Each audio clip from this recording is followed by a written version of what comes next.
et des taxis. Coup de projecteur à présent sur cette compétition étonnante, le championnat mondial de bureautique qui se déroule actuellement à Berlin. Taper vite et bien, c'est le défi des concurrents, parmi eux des élèves de la région liégeoise. Nous les avons suivis, le reportage de Marc Pierrard et Anne-Catherine Croufer. Nous sommes fin juin, l'école est finie, c'est le désert. Mais à l'intérieur, on tombe sur des élèves. Ils sont tout seuls avec leur professeur. Ils frappent encore sur des ordinateurs. Ils s'entraînent à la vitesse, écrire le plus vite possible sans faire de faute, car dans un mois, ils se rendront au championnat du monde.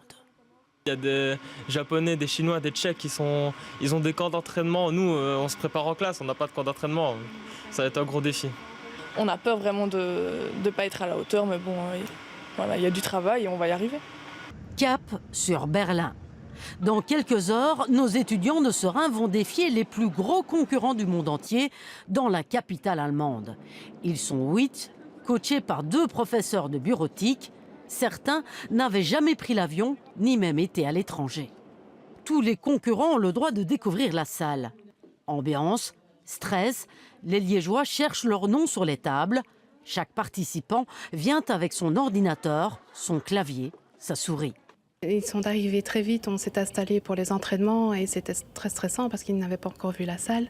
Donc j'ai bien vu, on est arrivé, je leur ai dit entraînement direct, ils n'ont pas eu le temps de réfléchir et je voyais bien qu'il y en a qui transpirent un petit peu, qui ne se sentaient pas bien et ça commence à venir, quoi, c'est demain.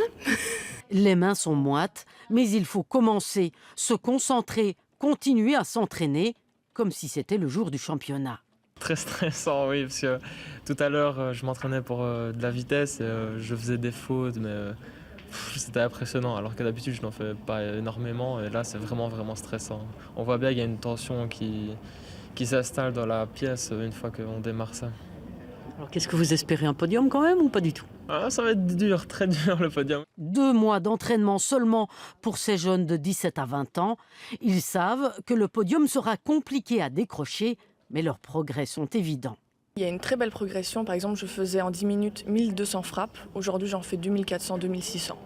Mais il faut une moyenne de 3000 frappes en 10 minutes. On y est presque. Jour J, il est 7 h du matin.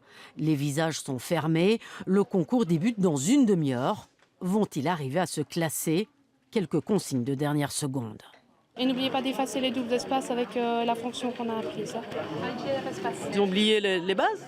Non, mais ils ont plein de questions parce que c'est le stress, à mon avis. Depuis hier soir, c'est des questions surtout. Les jurés distribuent le texte, chacun dans sa propre langue.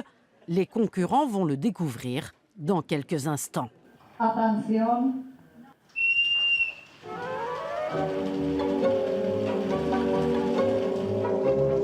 C'est parti pour 30 minutes de frappe. Ils sont 226, de 26 nationalités différentes, de 4 continents. Des Italiens, des Espagnols, des Autrichiens, des Chinois. Mais les champions du monde, ce sont les Tchèques. Karolina Fukalova, 21 ans, est déjà 2 fois championne du monde. C'est fini. Karolina a fait 20 000 frappes en 30 minutes. Qu'en est-il de nos Belges? Ça a été très mal parce que j'ai fait des fautes au début, donc je me suis énervée et j'ai continué à faire des fautes. Donc je suis à 10 147 frappes. J'ai fait 6464 frappes. Qu'est-ce qui était perturbant? Dès le départ, je n'avais même pas encore touché mon clavier, qu'il y avait tout le son derrière moi de toutes les personnes qui étaient à fond dedans, c'était très impressionnant. Aucun ne s'est qualifié, mais ils sont tous partants pour reconduire l'expérience. En attendant les prochains championnats, ils visitent Berlin à la vitesse V'. Sur ce coup-là, ils sont tous gagnants. À suivre dans ce journal.